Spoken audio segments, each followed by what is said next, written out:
Bonjour frères et sœurs, que la grâce et la paix du Seigneur reposent sur chacun. Dans le livre de Psaume chapitre 25, le verset 8 et le verset 9, Dieu nous dit ceci par la bouche de David. L'Éternel est bon et droit, c'est pourquoi il montre aux pécheurs la voie. Il conduit les humbles dans la justice. Il enseigne aux humbles sa voie. Seigneur, ce matin, nous venons à toi comme des humbles et des pécheurs qui ont besoin de connaître ta voix. Et c'est pour cela nous sommes là pour que tu puisses nous enseigner ce matin. Qu'il te plaise, notre Dieu, de nous montrer ta voix, de nous enseigner par ta parole dans le nom puissant de Jésus-Christ. Merci parce que nous savons que tu es là et que tu le fais à cause de ton Saint-Nom. Mes frères bien-aimés et sœurs, voici que nous sommes encore sur la plateforme Pain de vie pour écouter la parole de Dieu. Et avant que nous n'écoutions cette parole, nous allons souffler un peu dans la louange pour apprêter notre cœur et notre entendement. Soyez bénis au nom de Jésus et c'est parti.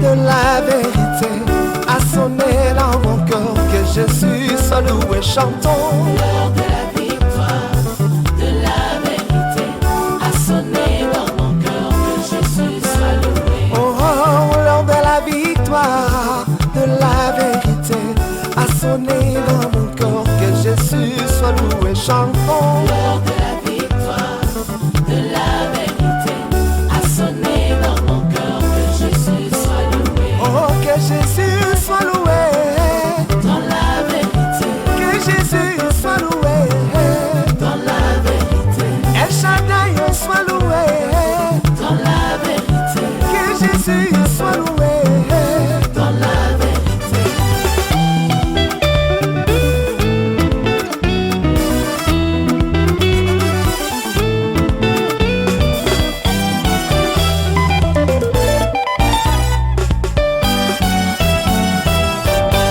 Père très saint, je voudrais, Seigneur, te bénir, te glorifier pour ta grandeur, ta puissance, ton autorité qui a été avec nous durant toute la nuit jusqu'en ce matin. Merci de ce que tu donnes à chacun, la respiration, le mouvement et l'être, d'être notre Dieu au devant de toi. Tout ceci pour recevoir encore de ta part la parole qui donne la vie, la parole qui revigore et qui fortifie tout un chacun. Que ton nom soit célébré et glorifié dans le nom puissant de Jésus. Bien-aimés frères et sœurs, c'est pour moi vraiment une grande joie d'être avec vous ce matin et de partager la parole de Dieu. Alors, après avoir écouté la louange qui a préparé le cœur de chacun d'entre nous, nous allons sans trop tarder prendre notre Bible dans le livre de Ésaïe chapitre 12 à partir du verset 1 au verset 4. Ceci pour nous dire que nous entrons dans un nouveau chapitre du livre d'Ésaïe, un passage par lequel Dieu va se saisir pour nous instruire encore ce matin.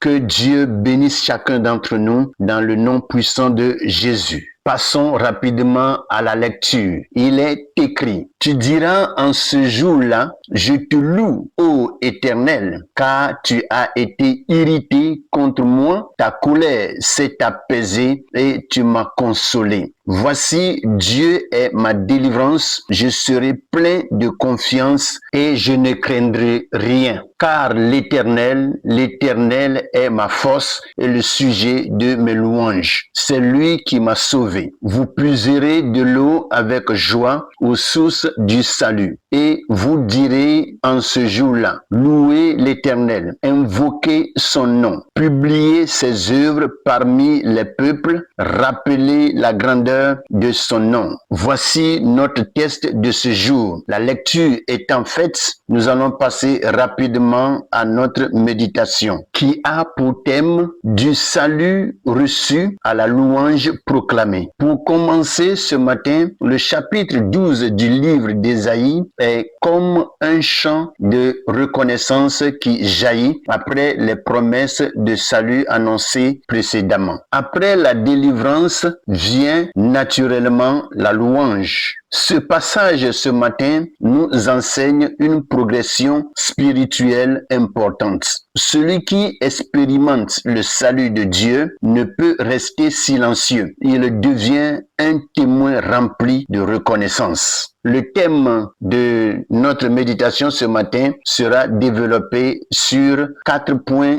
suivants. Point 1. La reconnaissance pour une colère transformée en consolation. Point 2. Une confiance totale remplace la peur. Point 3. Une source intarissable de joie dans le salut. Point 4. Le salut conduit à témoigner et proclamer Dieu. Après le développement de ces 4 points, nous allons passer à une conclusion et après la conclusion, une prière qui va nous conduire à la fin de cette méditation. Alors, sans trop tarder, repartons au point 1 pour commencer notre méditation de ce matin. La reconnaissance pour une colère transformée en consolation. Dans Ésaïe chapitre 12, le verset 1, nous lisons ceci. Ta colère s'est apaisée et tu m'as consolé. Dieu est juste et sa colère contre le péché est réelle, mais sa grâce est plus grande. Il transforme le jugement en consolation pour celui qui revient à lui. La vraie louange naît d'un cœur qui a expérimenté le pardon.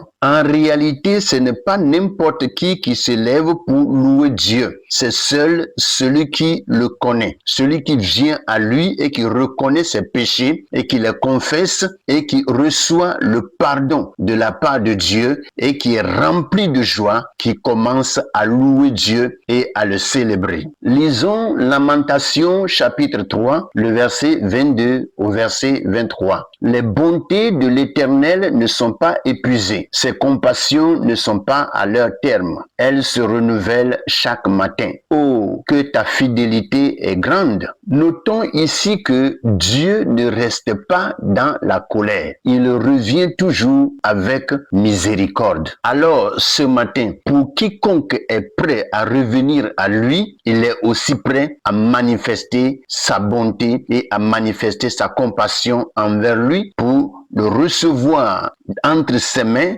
et le bénir. Alors, mon frère et ma sœur, en entendant ce message ce matin, ne tarde pas à venir au Seigneur Jésus. Viens, jette-toi entre ses bras, car ses bras sont ouverts pour toi. Oui, viens à lui et tu verras sa gloire. Point 2. Une confiance totale remplace la peur. Dans Ésaïe chapitre 12, le verset 2, il est dit ceci. Je serai plein de confiance et je ne craindrai rien. Quand Dieu devient notre salut, la peur perd son pouvoir. La foi remplace l'inquiétude. Bien-aimés frères et sœurs, la sécurité ne vient pas des circonstances, mais de la présence de Dieu. Quand nous disons que Dieu devient notre salut, ça veut dire qu'il devient notre protection, notre sécurité. Alors, ce matin, si tu as besoin d'être protégé, les circonstances dans lesquelles tu te trouves ne peuvent pas te sauver. Viens dans la présence de Dieu et la protection divine sera ton partage au nom de Jésus. Lisons rapidement Psaume 27, le verset 1. L'Éternel est ma lumière et mon salut. De qui aurais-je crainte? L'Éternel est le soutien de ma vie. De qui aurais-je peur? Quand Dieu est avec nous, la peur devient inutile. Alors, mon frère, ma sœur, de quoi as-tu peur ce matin? Peur de mourir? Peur d'être malade? Peur de quelqu'un qui court après toi? Quelqu'un qui cherche à détruire ta vie? Ta protection se trouve en Jésus-Christ. Viens dans la présence de Dieu et Dieu te protégera et éloignera l'ennemi loin de ta vie au nom de Jésus. Point 3. Une source intarissable de joie dans le salut. Dans le verset 3 de notre passage, Ésaïe chapitre 12, vous puiserez de l'eau avec joie aux sources du salut. Le salut n'est pas une expérience ponctuelle seulement, mais c'est une source permanente dans laquelle le croyant peut puiser chaque jour la véritable joie qui vient du Père.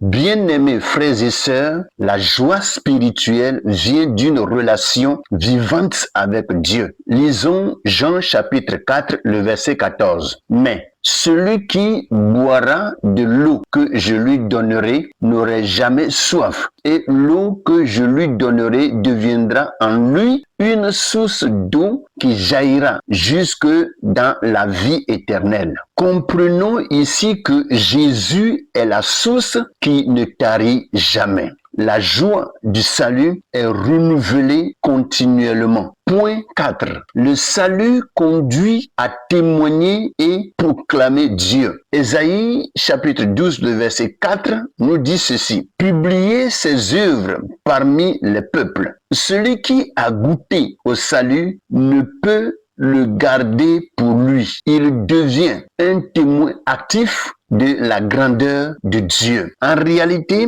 pour quelqu'un qui accepte Jésus comme Seigneur et Sauveur pour la première fois, il y a une joie qui envahit son cœur. Et cette joie pousse ce dernier à témoigner vivement de tout ce que Dieu a accompli dans sa vie. Et par là, il commence à mener une vie nouvelle. Car la parole de Dieu nous dit, si quelqu'un est en Christ, il est une nouvelle créature. Les choses anciennes sont passées et toutes choses deviennent nouvelles. Alors, nous voyons par là que pour ce nouveau chrétien, la louange devient une mission, ce qui l'amènera à louer Dieu et à témoigner de la puissance et de la grandeur de Dieu partout où il passe. Et là, pour ceux qui ne comprennent pas ce qui se passe dans sa vie, on l'appelle fou. Et plusieurs disent, ah, il est devenu fou avec cette affaire de Jésus-Christ dans sa vie. Lisons rapidement Matthieu chapitre 5, le verset 16. Que votre lumière luise ainsi devant les hommes, afin qu'ils voient vos bonnes œuvres et qu'ils glorifient votre Père qui est dans les cieux. Ceci pour dire que quiconque reçoit Jésus-Christ d'un bon cœur ne peut vraiment pas se cacher. Alors, la vie transformée devient un message visible en lui. Le salut doit être annoncé et non caché. Pour finir, bien-aimés frères et sœurs, Ésaïe chapitre 12, le verset 1 à 4, nous montre un chemin spirituel clair du pardon reçu à la reconnaissance, de la peur à la confiance, du besoin à une source de joie, de l'expérience personnelle au témoignage public. Le salut véritable transforme le cœur, la vie et la mission. En suivant ce chemin clair, le chrétien s'assure de son salut. Passons à notre moment de prière. Seigneur éternel, nous te louons parce que ta colère ne dure pas toujours et que ta miséricorde triomphe dans nos vies. Merci pour le salut que tu nous as accordé. Merci parce que tu nous consoles là où nous étions brisés. Remplis nos cœurs d'une confiance profonde, chasse toute peur, toute inquiétude, toute hésitation. Fais jaillir en nous une source de joie vivante, une eau qui ne tarit jamais, afin que même dans les moments difficiles, nous restons remplis de ta paix. Seigneur, utilise nos vies comme des témoignages, que nous ne gardions pas pour nous ce que tu as fait, mais que nous proclamions ta grandeur avec assurance. Que ta louange soit toujours sur nos lèvres et que nos vies glorifient ton nom partout où nous allons. Au nom puissant de Jésus-Christ. Amen. Bien-aimés frères et sœurs, nous voici ainsi à la fin de cette méditation, mais je prie pour que chacun d'entre nous continue de porter les regards sur les passages bibliques qui ont été donnés dans cette méditation et donner l'opportunité au Saint-Esprit de nous donner encore beaucoup plus de révélations pour nourrir nos âmes au nom de Jésus. Passez une bonne et excellente journée avec le Saint des Saints, le Roi de gloire, le Seigneur Jésus-Christ de Nazareth. Amen.